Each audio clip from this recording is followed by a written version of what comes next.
नमस्कार, बहुत स्वागत है आपका। आप देख रहे हैं सबसे बड़ा अखाड़ा में हूं आपके साथ शिल्पा। उत्तर प्रदेश की सियासत के कई मिथक तोड़ते हुए योगी आदित्यनाथ ने लगातार दूसरी बार प्रदेश की कमान संभाली है।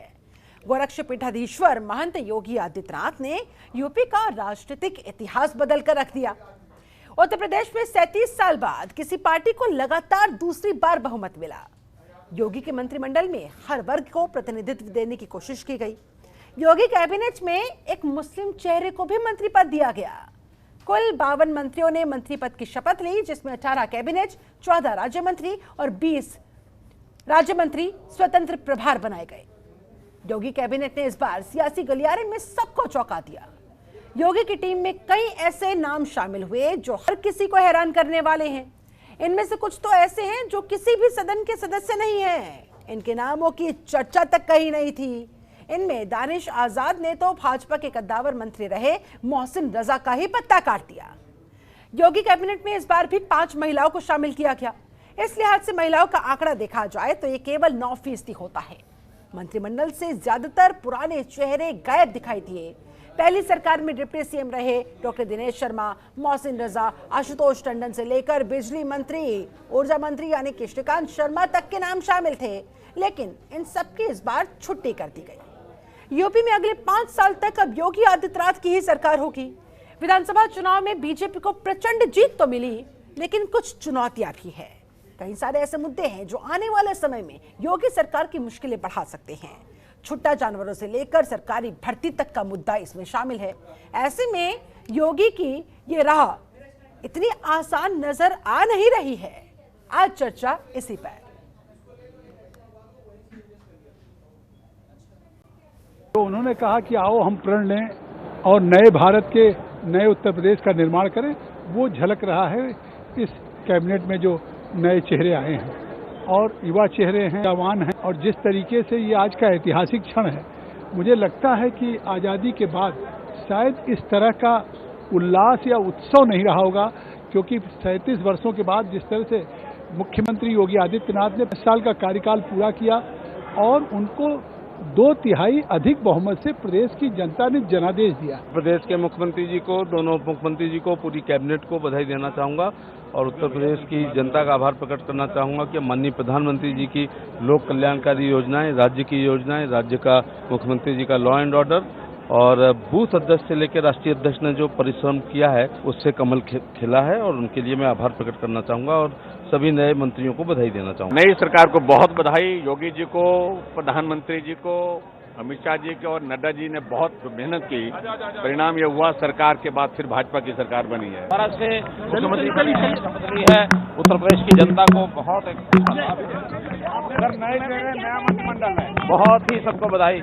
जनता ने भारतीय जनता पार्टी पे भरोसा करके एक बार फिर से पूर्ण बहुमत की सरकार बनाई है और पिछले 5 साल के योगी जी के कामों के प्रति विश्वास जताते हुए ये इतिहास बना है उत्तर प्रदेश में कि 37 साल बाद कोई पार्टी, कोई सरकार दोबारा लौट के आई है। तो एक बहुत बड़ी जिम्मेदारी सरकार के ऊपर भी मंत्रिमंडल है, उसकी सामूहिक जिम्मेदारी है। और आज लोक कल्याण संकल्प पत्र जो पार्टी ने 2022 के चुनाव के पहले जनता के बीच में लाए थे, उस संकल्प पत्र को पूरी तरीके से लागू कराना है। पूरी ईमानदारी से महिलाओं के साथ न्याय होगा, उनकी सुरक्षा की गारंटी रहेगी, उनके लिए आर्थिक रूप से कैसे सशक्त हो, इसके लिए काम करेंगे। देश की महान जनता ने हमारे यशस्वी प्रधानमंत्री जी के, माननीय मुख्यमंत्री जी के नेतृत्व में बहुत बड़ा जनादेश हम लोगों को दिया है और हम लोगों ने जो बातें अपने संकल्प पत्र में और इस प्रदेश की बेहतरी के लिए माननीय मुख्यमंत्री जी के नेतृत्व में हम सब लोग मिलकर काम करेंगे, ऐसा मेरा सब लोगों का। सरकार पार्टी का बहुत बड़ा सिस्टम है। सब मिलकर इस प्रदेश के 25 करोड़ लोगों के लिए काम करेंगे, उनके जीवन को बेहतर करने के लिए काम। माननीय देश के प्रधानमंत्री आदरणीय नरेंद्र मोदी जी और प्रदेश के मुखिया पूज्य योगी जी के निर्देशन और नेतृत्व में गांव, गरीब, नौजवान, किसान तक सब लोग कल्याणकारी योजनाएं बिना भेदभाव, सबका साथ सबका विकास के मूल मंत्र से हम लोग पहुंचाने का काम करेंगे। जो सरकार और संगठन का निर्देश होगा उससे समन्वय करके हम लोग मिलकर युवाओं के उत्थान के लिए काम करेंगे। पिछले बार भी हमें एक उत्तरदायित्व दिया गया था। मैंने प्रयास ये किया कि जो आदरणीय प्रधानमंत्री मोदी जी के द्वारा निर्धारित किसानों के लिए लक्ष्य थे और उत्तर प्रदेश में योगी आदित्यनाथ जी के द्वारा उसको ठीक प्रकार से अंजाम देते हुए किसान भाइयों तक उसको पहुंचाया जाए और उस दृष्टि से उत्तर प्रदेश का कृषि विभाग लगातार बेहतर प्रयत्न करता रहा है और उसके परिणाम भी आए हैं। और बहुत सारे सवाल खड़े होते हुए मसलन योगी का नया कैबिनेट कौन कौन हुआ टर्मिनेट। जी हाँ, बहुत सारे ऐसे पुराने चेहरे जिन्हें नए मंत्रिमंडल में जगह नहीं दी गई। फिर से योगी राज, किस किस पर गिरेगा आज? केशव की बची कुर्सी, क्यों दिनेश शर्मा की हो गई छुट्टी? मेयर लखनऊ के मेयर के बाद सीधा मिला उन्हें डिप्टी सीएम का पद और अब हो गई छुट्टी। ब्रजेश का बधा कद, क्या ब्राह्मण होंगे कद? ठाकुर जाटों का बोलबाला, क्या 2024 का खोलेगा ताला? नई टीम का शोर, जातीय समीकरण पर दिख रहा जोर। आज इन्हीं तमाम सवालों के जवाब हम खोजेंगे। हमारे साथ इस समय खास पैनल जुड़ चुका है। पैनल का मैं तारुफ आपसे करवा देती हूँ। हमारे साथ बीजेपी नेता अश्विनी शाही जी जुड़े हुए हैं, बहुत स्वागत करती हूँ सर आपका। हमारे साथ कांग्रेस नेता अनुज आत्रे जी मौजूद है, बहुत स्वागत है आपका। प्रमोद गोस्वामी वरिष्ठ पत्रकार भी हमारे साथ जुड़े हुए हैं। डॉक्टर सुनील कौशिक वरिष्ठ पत्रकार, ये भी हमारे साथ मौजूद है। आप सभी मेहमानों का बहुत बहुत स्वागत। चर्चा की शुरुआत सबसे पहले अश्विनी जी आप ही के साथ। आपको ढेरों बधाई, शुभकामनाएं। नई सरकार, नए चेहरे, कैसी होगी ये नई यूपी की उड़ान, बताइए जरा।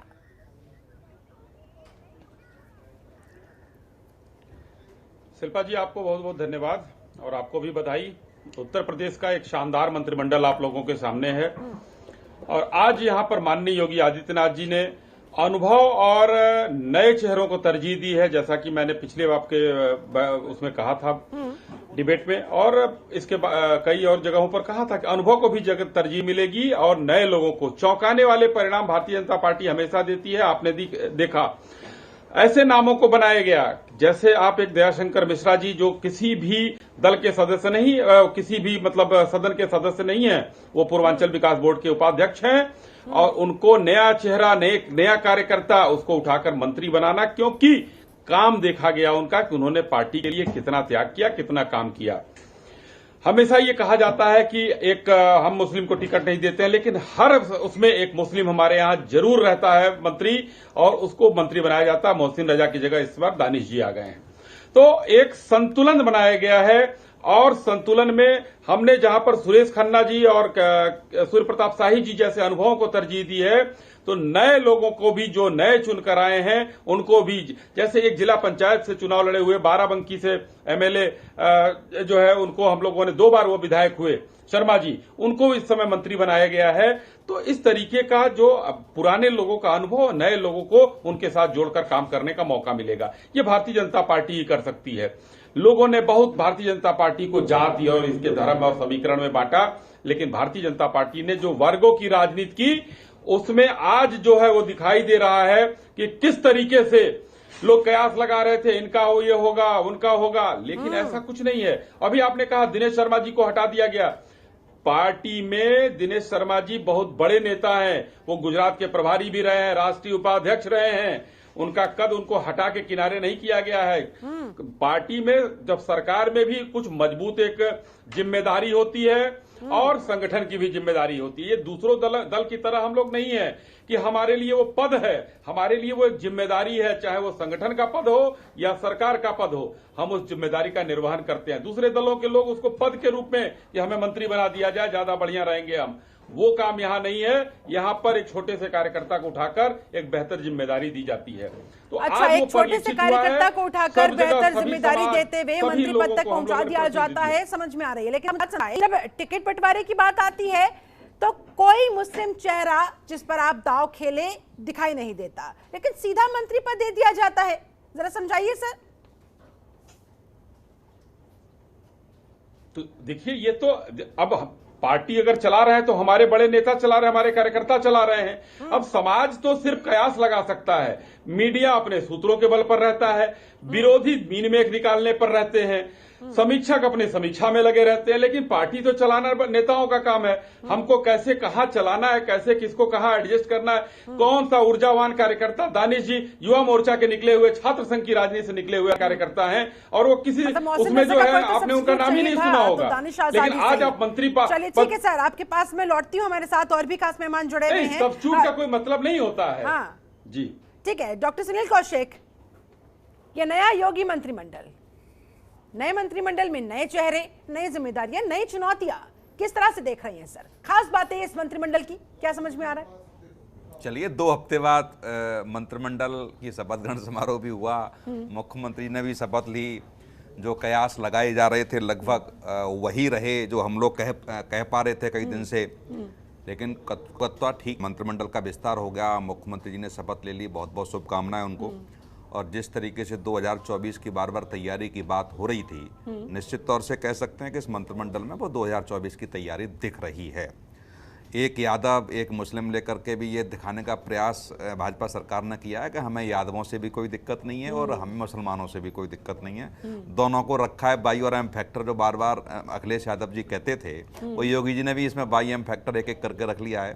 तो ठीक है, अच्छी बात है। लेकिन जहाँ तक है कि ब्रजेश पाठक को डिप्टी सीएम बनाना और श्रीकांत शर्मा को मंत्रिमंडल से बाहर करना, ये थोड़ा सा जो बातें थी कि बिल्कुल चौंकाता है। और इसलिए चौंकाता है कि श्रीकांत शर्मा के पास जो विभाग था उसमें तमाम भ्रष्टाचार के आरोप लगे थे। अखिलेश यादव जी की सरकार से जो काम चला था वो इनकी सरकार में रहते हुए भी बहुत सारी चीज़ें उसमें दिखी। उसके बाद आलोक कुमार जी को उनका प्रमुख सचिव बना दिया गया है, जिनकी गिनती बड़ा तेज तर्रार में आती है। और आज तक ये कहा गया कि श्रीकांत शर्मा जी की और आलोक जी की कभी बनी नहीं। तो निश्चित तौर से बीच बीच में जो चीज़ें आ रही थीं वो निश्चित तौर से यहाँ कह सकते हैं कि योगी जी ने ये बात तो मनवाई ली कि श्रीकांत शर्मा जी को रखा नहीं। दूसरी बात, उसके वजह में ब्रजेश पाठक ने जहाँ बार बार सरकार के खिलाफ पत्र लिखे, कोरोना काल में जो आईना दिखाने का काम किया, और उसी बीच में जब सुरक्षा की दृष्टि से कुछ अधिकारी वहाँ हटाए जाते हैं तो अमित शाह जी के आशीर्वाद से Z+ की सुरक्षा दे दी जाती है। तो वो भी वहाँ को संकेत ऐसे निकल के आए थे कि योगी जी से 36 का आंकड़ा के बावजूद भी वहाँ अमित शाह ने उनको आशीर्वाद दिया है। और जिस तरीके की कयास वहाँ लगाई जा रही थे वो भी मुझे लगता है सिद्ध हो गया। दूसरी बात, हम बार बार कह रहे थे, उस दिन आप भी शिल्पा थी, कि उत्तराखंड के मुख्यमंत्री को बनाना, मैंने उस दिन भी कहा था कि यदि उत्तराखंड के मुख्यमंत्री ये बन गए हैं तो निश्चित तौर से मानिए कि उप मुख्यमंत्री केशव प्रसाद मौर्य भी बनेंगे। बिल्कुल कोई दिक्कत नहीं है, क्योंकि यहाँ एक संदेश देने का काम जो किया है वो बिल्कुल ठीक है। हार गया अलग बात नहीं है, लेकिन एक बड़ा चेहरा है ओबीसी वर्ग का, और मायने रखता है कि 2017 का चुनाव उन्हीं के नेतृत्व में लड़ा गया था। लेकिन जहां बीच में आई थी कि स्वतंत्र देव जी को उनकी भरपाई के लिए उप मुख्यमंत्री बनाया जा सकता है, तो उप मुख्यमंत्री उनको नहीं बनाया गया, कैबिनेट में रखा गया। अब इसके बाद जो चीज़ें हैं, मुझे लगता है 2-3 दिन लगेंगे कि विभागों का बंटवारा होगा, कौन सा विभाग किसको मिलेगा, इस पर भी मातापच्ची होगी। बहुत सारे ऐसे लोग हैं, चाहे ब्रजेश पाठक हों, चाहे केशव प्रसाद हों, चाहे आप कह सकते हैं कि अरविंद कुमार शर्मा हों, और चाहे बेबीरान मौर्य हों, कुछ ऐसे चेहरे हैं जहां मुझे लगता है कि एक धमक, यदि अमित शाह जी चाहेंगे, राष्ट्रीय नेतृत्व चाहेगा, तो जो के मंत्रिमंडल में वो चाहेंगे और भागेंगे। फिर सबसे उसके बाद मुझे लगता है कि जहां जिन अधिकारियों की एक लिस्ट तैयार हो रही थी कि अखिलेश आते आते रह गए, और जिस तरीके से माहौल ब्यूरोक्रेसी ने जो बनाया था, उसके बाद मुझे लगता है तलवार लटकेगी और कुछ लिस्ट भी तैयार हो गई है कि किन किन पे गाज गिरेगी, कौन कौन से लोगों को पदमुक्त किया जाएगा, साइडलाइन किया जाएगा। ये सारी चीजें हैं। तो कह सकते हैं अभी 1-2 हफ्ता उत्तर प्रदेश के लिए बड़ा खास मायने रखता है। निश्चित तौर पर। प्रमोद गोस्वामी जी, आपका रुख करते हुए, यानी कि योगी मंत्रिमंडल में जातीय समीकरण भी इस बार बखूबी उसे टारगेट किया गया। ब्राह्मण 8 चेहरे, ठाकुर 6, कायस्थ 1, भूमिहार 2, जाट 5 और दलित 8। किस तरह से देख रहे हैं सर? आपका एनालिसिस इस पर क्या कह रहा है?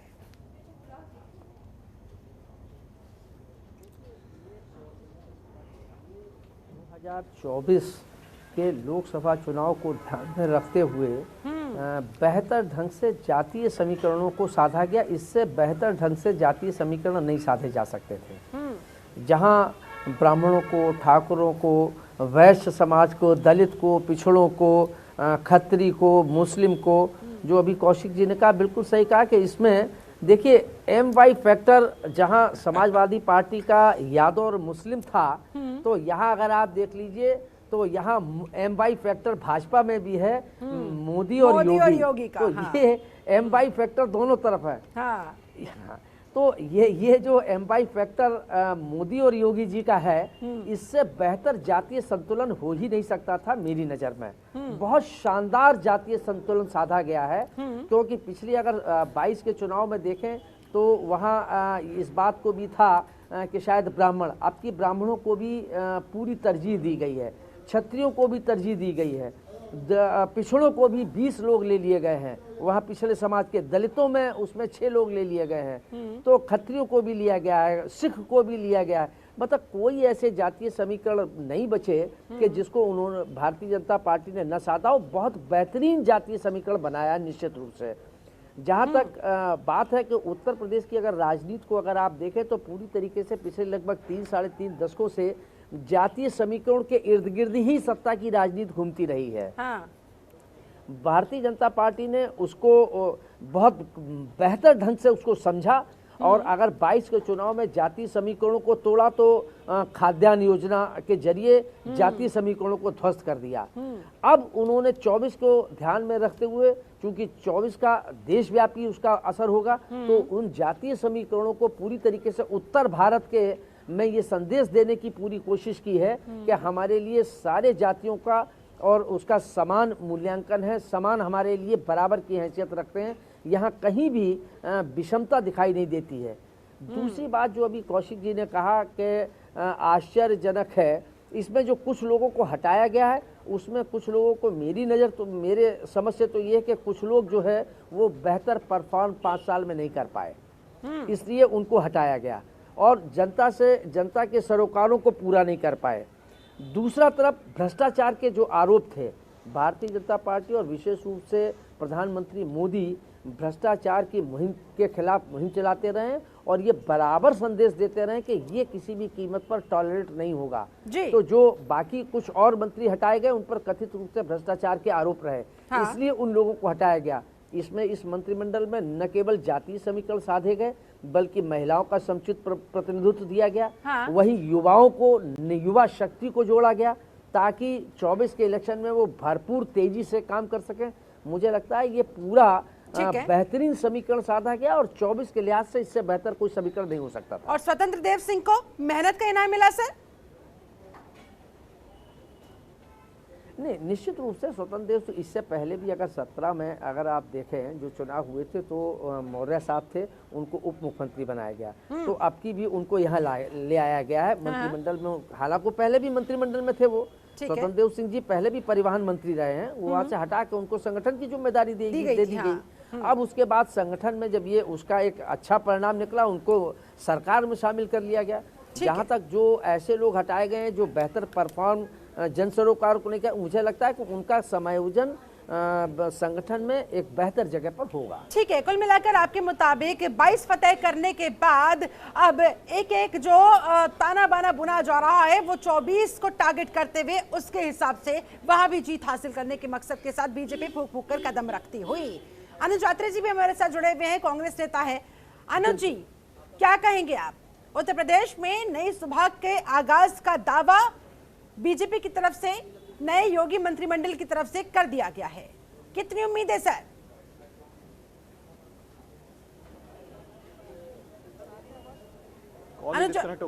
अनुज यात्री जी, मेरी आवाज आपको मिल रही है?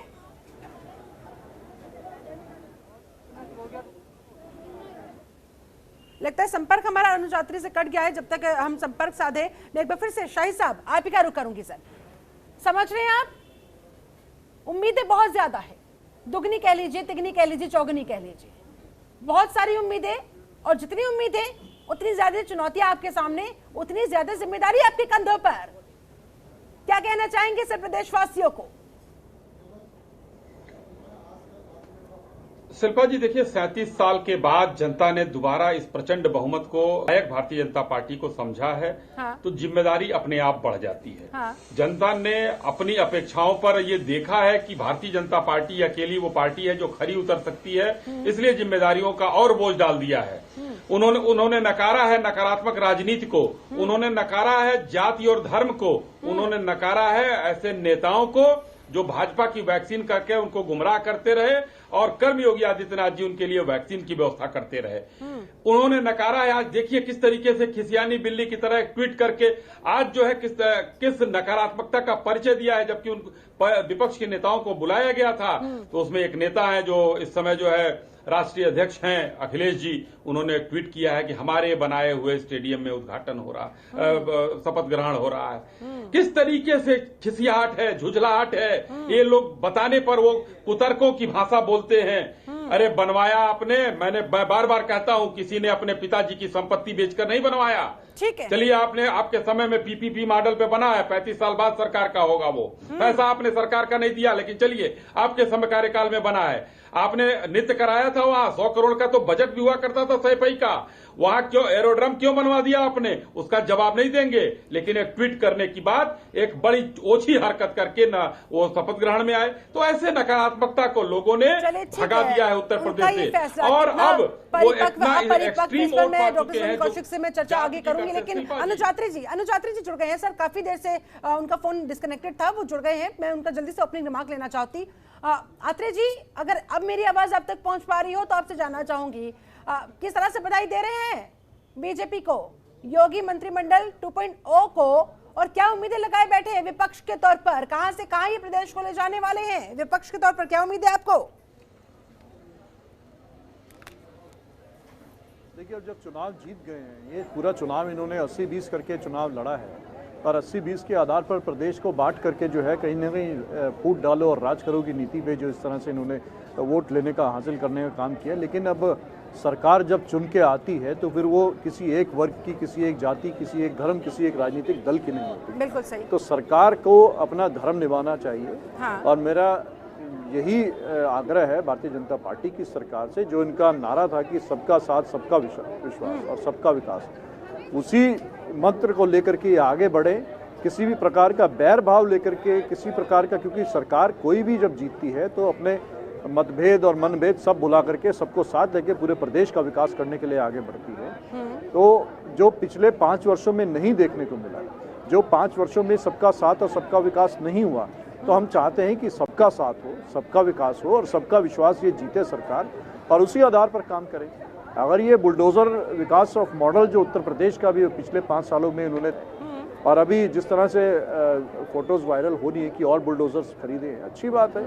सरकार को लगाम लगाने के लिए जहां बुलडोजर की आवश्यकता है, बुलडोजर चलाना चाहिए, लेकिन पिक एंड चूज ना हो, जैसा पिछली बार पिक एंड चूज किया है। वो पिक एंड चूज ना हो। अगर अपराधी है वो किसी भी दल का है, वो अपराधी अपराधी है, वो किसी भी धर्म का है, वो अपराधी अपराधी है, तो सबके ऊपर बुलडोजर चलाए। जो पिछले 5 साल के कार्यकाल में जिन लोगों को छोड़ दिया गया था बुलडोजर चलाने के लिए, हम चाहते हैं पहले उन अपराधियों के ऊपर चले। हम चाहते हैं पहले संख्या के साथ विधानसभा में कांग्रेस कैसे घेर पाएगी योगी सरकार को, योगी सरकार के फैसले पर हर स्तर पर कैसे सवाल जवाब कर पाएंगे आप लोग?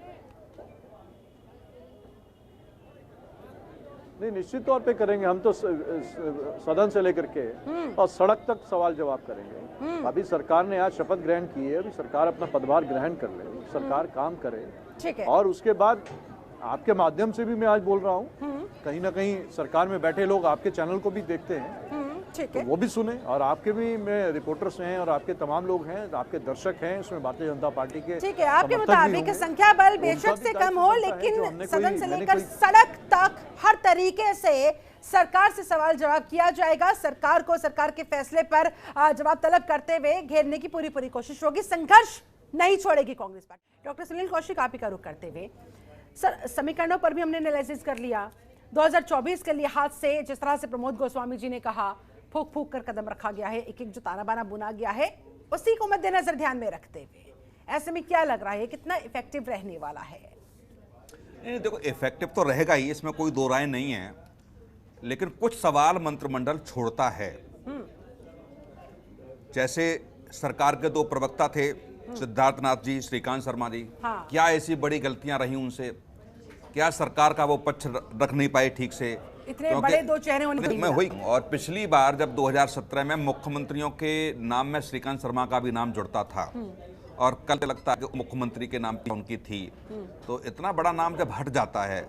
आशुतोष टंडन बड़ा चेहरा है लखनऊ के, कद्दावर चेहरा, मतलब उनकी फैमिली को माना जाता है, और बहुत कुछ उन्होंने लखनऊ के लिए किया है। मुझे लगता है अटल जी के, राजनाथ सिंह के सबके खास भी रहे हैं। ऐसे लोग मंत्रिमंडल में नहीं रहेंगे। महेंद्र सिंह जो जल शक्ति मंत्री थे, शायद उनका भी नाम नहीं है, बहुत अच्छा काम उन्होंने किया, ठीक है कि नहीं? और आपके हैं राम नरेश अग्निहोत्री, कैबिनेट मंत्री रहे आबकारी विभाग के। तमाम ऐसे लोग हैं जिनको मंत्रिमंडल में स्थान नहीं मिला। और जबकि मैं दावे के योगी जी नहीं मैं शिल्पा इतना दावे के साथ कह सकता हूं कि इनके मंत्रालयों की समीक्षा कर ली जाए तो सबसे अच्छा मंत्रालय इन लोगों ने चलाए। शायद गोस्वामी जी भी इस बात से सहमत होंगे।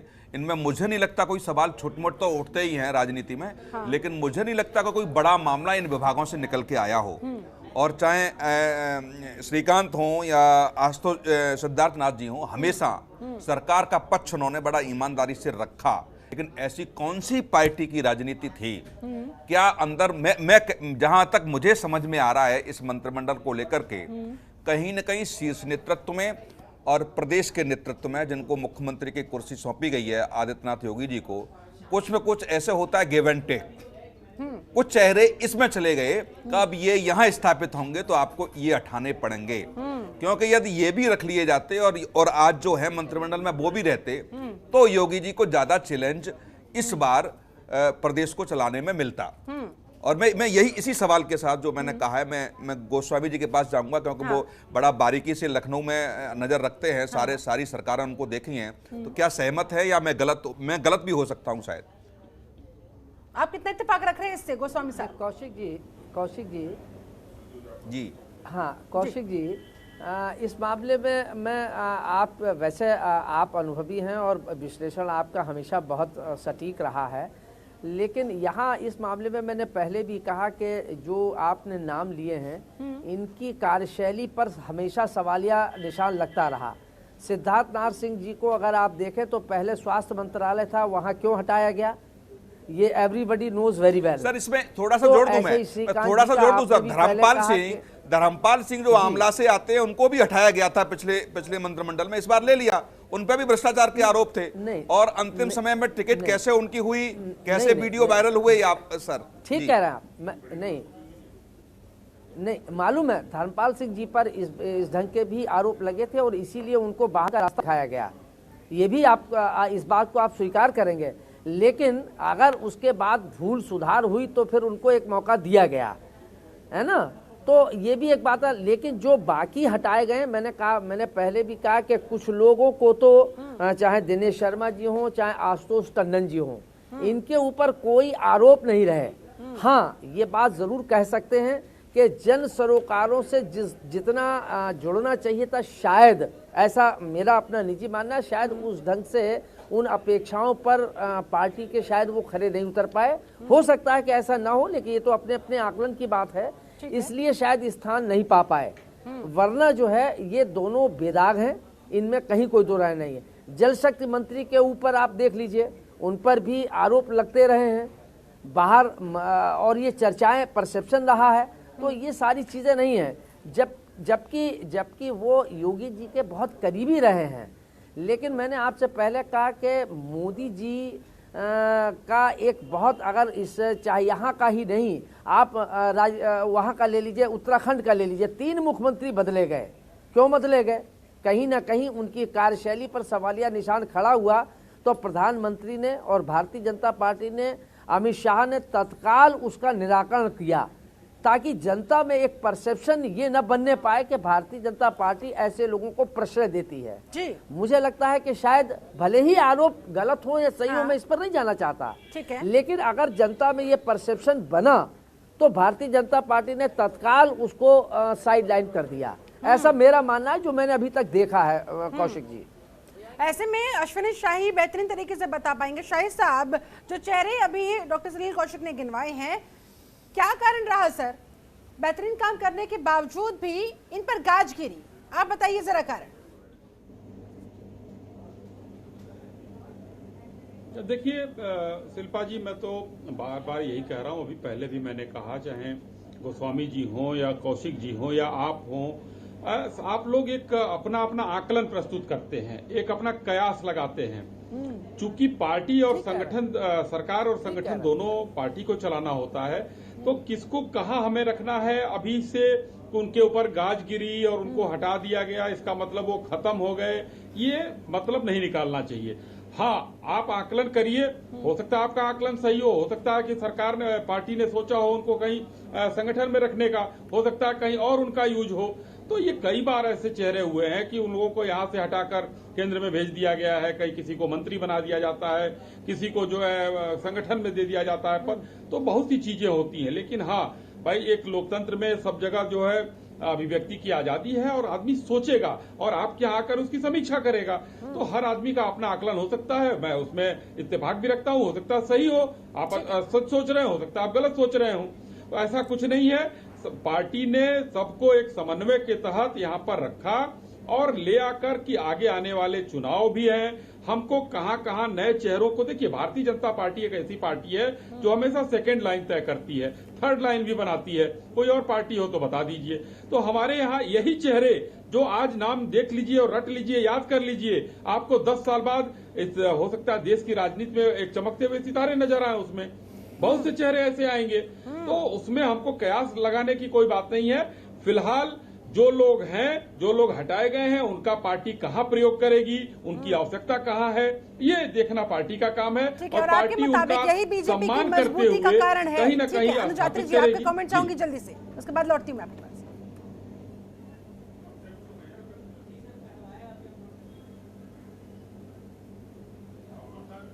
अनुजात्री जी, मेरी आवाज मिल रही है? लगता है संपर्क हमारा। अनुज जी, मेरी आवाज आप तक पहुंच रही है? आपको आवाज आ रही है मेरी? हाँ सर, हाँ।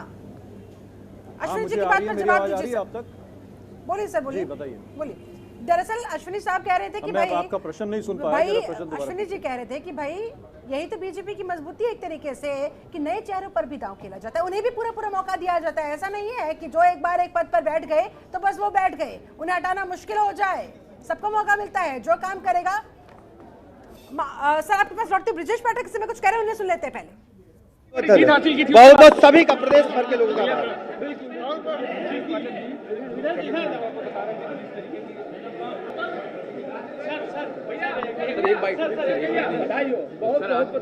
आपने शपथ ली है, डिप्टी सीएम को बड़ा होदा आपको मिला, किस तरह से इसका आह्वान करेंगे? बहुत बहुत आभार, आपका अभिनंदन।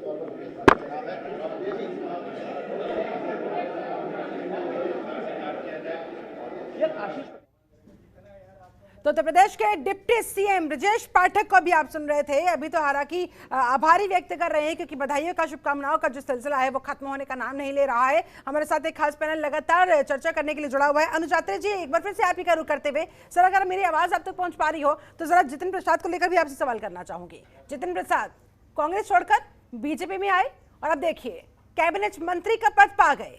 शायद कांग्रेस में होते तो अब तक कोई उन्हें पूछ भी नहीं रहा होता।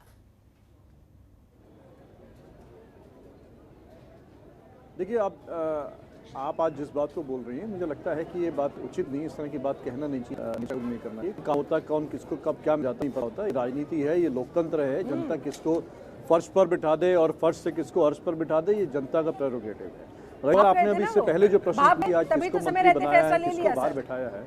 हाँ ठीक है, बोलिए बोलिए, प्लीज टेक योर टाइम। क्या वो उनकी इच्छा है, वो दल बदल करके अपने रंग बदल रहे हैं और कहाँ पहुँच गए। ठीक है, उनको शुभकामनाएं हमारी। मैं तो आज शुभकामनाएं देना चाहूँगा उनको।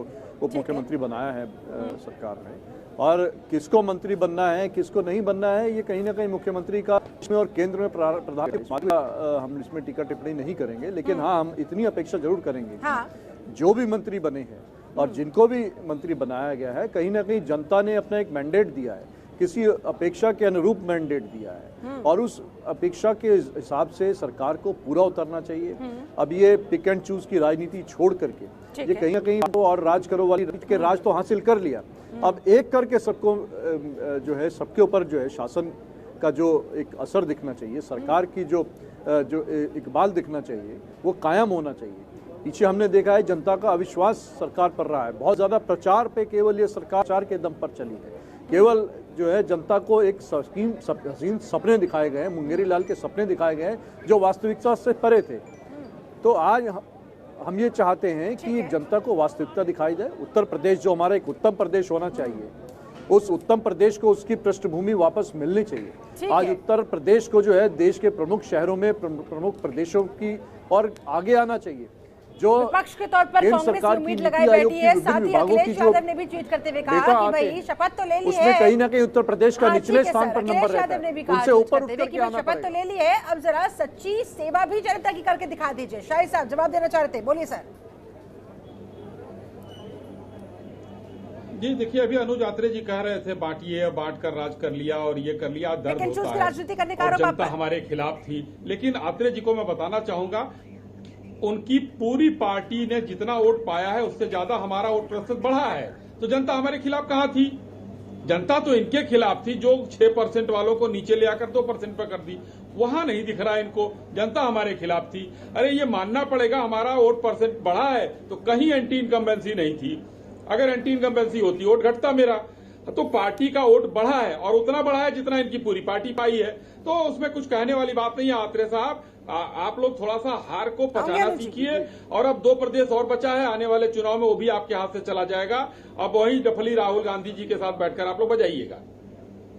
चलिए अनुज जी, अगर आप फ्री हैं जवाब देना चाहेंगे। सर आपने उंगली खड़ी की थी।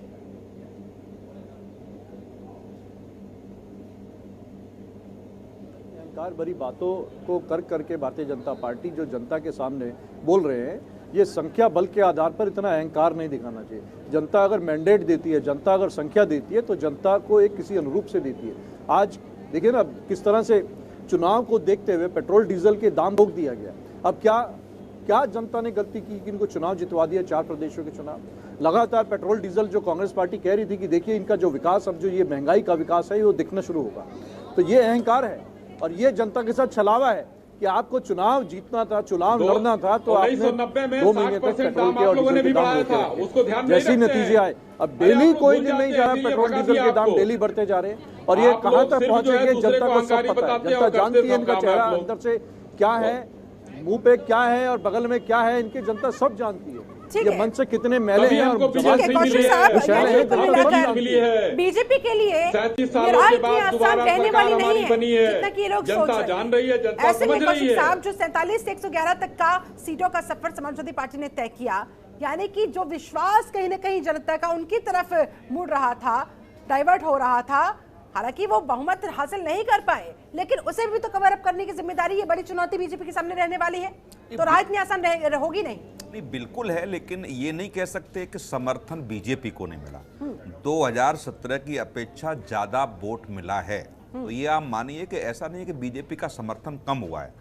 बीजेपी का भी समर्थन बढ़ा, लेकिन जितना समाजवादी पार्टी को समर्थन मिला उसकी अपेक्षा बीजेपी को कम मिला। पिछली बार बहुत बड़ा अंतर था। हाँ। या 10-12% वोट समाजवादी पार्टी का बढ़ता है तो निश्चित तौर से ये चैलेंज है। हाँ। और इसी की तैयारी मैं कह सकता हूं कि 2024 को ध्यान में रखते हुए इस मंत्रिमंडल का जो विस्तार बता रहा है, जातिगत जो समीकरण सिस्टम में जो लाए हैं, हाँ। वो वही 2024 को लेकर के आए हैं। और अखिलेश यादव जी ने यदि करहल से इस्तीफा न दे करके नेता प्रतिपक्ष के रूप में अपनी भूमिका अदा करने के लिए जो उन्होंने अपील, मतलब कहूंगा जो उन्होंने फैसला किया है, वो कह सकते हैं कि इस बार का विपक्ष बहुत मजबूत होगा और भारतीय जनता पार्टी को बड़ा फूंक फूंक के कदम रखना पड़ेगा, जो भी कुछ फैसले लेने पड़ेंगे। तो इतना आसान, जैसे पिछली बार आप दे सकते हैं कि बहुत ज्यादा विपक्ष मजबूत नहीं था, लेकिन इस बार की अपेक्षा। दूसरा क्या है कि बहुत सारी ऐसी घटनाएं चुनाव के बाद हुई हैं, चुनाव के समय पर हुई हैं। एमएलसी को लेकर के हुई है, कई जगह प्रत्याशी एमएलसी को उनके पीटे गए हैं। तो ये मुझे लगता है कि ये सब इनका असर विधानसभा में देखने को मिलेगा। और इस बार यदि अखिलेश यादव ठीक से लड़ाई नहीं लड़ पाए तो ये मैं बिल्कुल दावे के साथ कह सकता हूं कि उत्तर प्रदेश भी गुजरात बनेगा। मतलब वो स्थिति इतनी मजबूत बीजेपी की हो जाएगी कि फिर थोड़ा बहुत, मतलब मैं कह सकता हूं कि 1 आध दशक तक हटाना उत्तर प्रदेश से थोड़ा विपक्ष के लिए बहुत मुश्किल हो जाएगा। लेकिन प्रमोद गोस्वामी जी, आप इस पर क्या सोच रहे हैं सर? अखिलेश यादव पहले के मुकाबले जितनी मजबूती के साथ इस बार मैदान में हैं और बाकायदा सांसदी छोड़कर विधायकी को आगे कंटिन्यू करते हुए पूरे मूड में नजर आ रहे हैं, सरकार को हर कदम पर घेरने की, सरकार की नाक में दम करके रखने की। नहीं शिल्पा जी, बिल्कुल ठीक कह रही हैं आप। इस बार समाजवादी पार्टी की संख्या भी 111 के 111 के करीब उनके अपने विधायक हैं, पहले 47 थे। निश्चित रूप से मत प्रतिशत भी बढ़ा है और भारतीय जनता पार्टी किसी भी चीज को बहुत हल्के ढंग से नहीं लेती है या उसको टेकन ग्रांटेड नहीं छोड़ देती है। भारतीय जनता पार्टी ने उसी को ध्यान में रखते हुए अपनी पूरी राजनीति 24 की उसने अपनी जो बिसात है वो बिछा दी है। ये मंत्रिमंडल उसका पहला उदाहरण है। उसने सारे जो उत्तर प्रदेश की जातिगत राजनीति रही है उसको बेहतर ढंग से अपने मंत्रिमंडल में उनने साधने का काम किया है। निश्चित रूप से आपकी विधानसभा के अंदर जो जन सरोकारों के मुद्दे होंगे उस पर गहमा गहमी ज्यादा होगी और लोकतंत्र के लिए ये एक अच्छा है कि विपक्ष भी अगर मजबूत नहीं होगा तो निश्चित रूप से सत्ता पक्ष निरंकुश हो जाता है, तो कहीं ना कहीं एक संतुलन थोड़ा बहुत तो रहेगा ही रहेगा। गोस्वामी जी ऐसा तो नहीं है कि विधानसभा में इस बार, गोस्वामी जी कहीं ऐसा तो नहीं है कि विधानसभा में कुर्सियां और लात घूंसे चलें? आपका पुराना अनुभव रहा है वहां। मैं इस संभावना से नहीं इस संभावना से इनकार भी नहीं कर सकते हैं, क्योंकि अब विधानसभा में जन सरोकारों के मुद्दे जो हैं उस पर बहस तो होती नहीं है। उसमें ये सब लोग बैल पे आ जाते हैं, सदन को चलने नहीं देते हैं। तो इस लिहाज से अगर कहीं उसमें, और इस बार विपक्ष कंपैरेटिवली मजबूत है, तो वो कहीं हार्ड टॉक तो होगी, लेकिन कहीं ना कहीं जैसे पिछली बार विधानसभा में माइक टूटे थे, कहीं ये संभावना विधानसभा में किस तरह की तस्वीर देखने को मिलेगी सरकार वर्सेस विपक्ष की इस लड़ाई में? अनुज यात्री जी, फाइनल कमेंट आपका, शुरुआत आप से। ये बहुत दिलचस्प हुआ। लगता है अनुज यात्री जी तक हमारी आवाज नहीं पहुंच पा रही है। चलिए डॉक्टर सुनील कौशिक, जाते जाते आपका फाइनल कमेंट्स। नहीं, मैं तो क्या उम्मीद है नई सरकार से? मैं वही कह रहा हूं कि 2024 को लेकर के मंत्रिमंडल का विस्तार हो गया, अब संगठन का विस्तार होगा, क्योंकि स्वतंत्र देव जी कैबिनेट में चले गए हैं, निश्चित तौर से प्रदेश अध्यक्ष बदला जाएगा। तो जो कुछ भी जातिगत समीकरण बचे हैं या जिनको मंत्रिमंडल में नहीं रखा है, जिस तरीके से शाही साहब कह रहे थे, हो सकता है कि वो संगठन में उनको जिम्मेदारी दी जाए। तो अभी बहुत सारी चीजें हैं, बहुत समीकरण बचे हुए हैं अभी, जो 2024 को लेकर के संगठन में लोगों को एडजस्ट करके मुझे लगता है फिर एक दूसरी ऐसी स्थिति क्लियर होगी बीजेपी की तरफ से कि 2024 के लिए वो कितने चौकस हैं। डेफिनेटली। अनुज यात्री जी, अगर अब मेरी आवाज आप तक पहुंच पा रही हो तो पक्ष वर्सेस विपक्ष की किस तरह की दिलचस्प तस्वीर विधानसभा के अंदर इस बार देखने को मिलेगी? क्या उम्मीद लगाई जाए सर? फाइनल कमेंट दीजिएगा। लेकिन निश्चित तौर पे विधानसभा में हम चाहते हैं कि अब जो है कहीं ना कहीं सकारात्मकता का जो एक स्वरूप दिखना चाहिए विधानसभा का। जो विधानसभा जिस तरह से जो भी निर्णय ले, जो भी विधानसभा में एक कानून बनाया जाए उत्तर प्रदेश के विकास के लिए, जो भी पृष्ठभूमि बने, उसमें जो सबका साथ सबका विकास का इनका नारा है उसकी छाप दिखनी चाहिए। उसमें नहीं दिखना चाहिए भेदभाव, नहीं दिखना चाहिए। अब सबको साथ लेके चलना चाहिए और पूर्व से लेके पश्चिम और उत्तर से लेके दक्षिण तक उत्तर प्रदेश का एक समूल विकास, एक बराबर का विकास होना चाहिए। सबके साथ विकास की बात होनी चाहिए। अब बंटवारे की बात और ये ठोकों की नीति और ये जो एनकाउंटर वाली बात और ये जो दहशत फैलाने वाली बात, ये सब कार्यक्रम अब इन पे कहीं ना कहीं लगाम लगना चाहिए। अगर एनकाउंटर हो तो जो जेन्युइन अपराधी हैं, जो बिल्कुल अपराधी हैं, चाहे वो किसी भी दल के, सबका विकास, बचाव की नीति ये चरितार्थ करे, ये उम्मीद लगाए बैठे। छोटा सा एक सवाल है, 2 MLA हैं, मुझे लगता है कि जो मेरी वार्ता कुछ लोगों से हो रही है कि वो भी भाजपा ज्वाइन कर सकते हैं, तो क्या कांग्रेस उनको रोक पाएगी कि नहीं?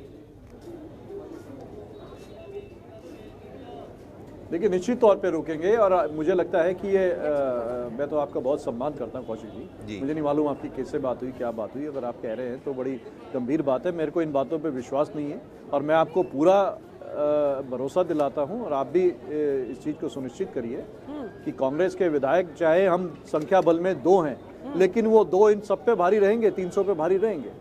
हमारा 1-150 के बराबर रहेगा। बताएगा। ठीक है सर। प्रमोद गोस्वामी जी, जाते जाते फाइनल कमेंट्स आपका सर, क्या उम्मीद लगाए बैठे हैं और क्या लग रहा है, क्या तस्वीर होने वाली नए उत्तर प्रदेश की?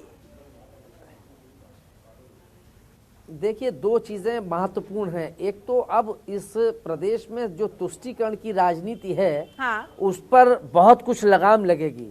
दूसरी बात यह है कि भारतीय जनता पार्टी के सामने बड़ी चुनौती बेरोजगारी और महंगाई। इस पर भारतीय जनता पार्टी निश्चित रूप से 24 को ध्यान में रखते हुए, हालांकि योगी जी ने ये संकेत दे दिए हैं कि हम बेरोजगारी को दूर करने के लिए सार्थक प्रयास करेंगे और रोजगार देंगे। जहां तक महंगाई की बात है, वो केंद्र के हाथ में बहुत कुछ निर्भर करता है। मुझे लगता है कि 24 के इलेक्शन को ध्यान में रखते हुए केंद्र को भी इस बात की चिंता होगी, भारतीय केंद्रीय नेतृत्व को भी, वो भी ये दो मुद्दे भारतीय जनता पार्टी के लिए चिंता का विषय है और विपक्ष के लिए चिंता का विषय है कि भारतीय जनता पार्टी ने जो तुष्टीकरण की राजनीति थी उसको पूरी तरीके से उसने हाशिए पर नेपथ्य में लाके डाल दिया है। अब राजनीतिक दल तुष्टीकरण की राजनीति करने से बाज आएंगे। चलिए ठीक है, शाहिद साहब जाते जाते फाइनल कमेंट आपका आश्वासन दीजिए सर, किस तरह से सरकार चलाएंगे, कैसा नया उत्तर प्रदेश बनाएंगे? शिल्पा जी देखिए, हम लोगों का मूल मंत्र है सबका साथ, सबका विकास, सबका विश्वास और सबका प्रयास इसमें शामिल हो गया है और इसी मूल मंत्र पर हम आगे बढ़ रहे हैं। ठीक है। आने वाले दिनों में 5 साल में जो है हम लोग पहले से बीमारू राज्य को 6ठे नंबर से लेकर दूसरे नंबर पर किया। अब लक्ष्य होगा कि पहले नंबर पर इसको ले जाया जाए और एक बेहतर प्रदेश और बेहतर किया जाए। माननीय कर्मयोगी आदित्यनाथ जी ने अपने पूरे प्रदेशवासियों के लिए, ऐसा नहीं कि हम सभी जितने हमको वोट दिया उसका, सबके मुख्यमंत्री हैं और सबके लिए कहीं कोई तुष्टीकरण नहीं, जैसा कि अभी कहा गोस्वामी जी ने, कोई तुष्टीकरण नहीं। भारतीय जनता पार्टी ने उन सारे वादों को, सारे राजनीति को ध्वस्त किया है। चलिए ठीक है सर, आपको ढेरों शुभकामनाएं, आप जनता की उम्मीदों पर खरे उतरे। बहुत बहुत शुक्रिया आप सभी खास मेहमानों का। मेरे पास समय बस इतना ही था। बहुत बहुत धन्यवाद इस चर्चा में शामिल होने के लिए, समय निकालने के लिए। तो कुल मिलाकर नई सरकार, नई उम्मीदें।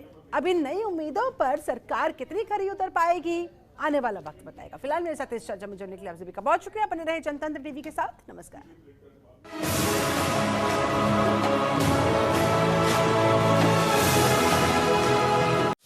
खबरों के निष्पक्ष विश्लेषण के लिए सब्सक्राइब करें Jantantra TV and press the bell icon. Never miss any update.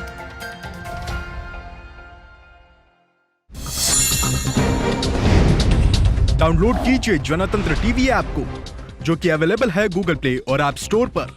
अधिक जानकारी के लिए अभी डाउनलोड करें।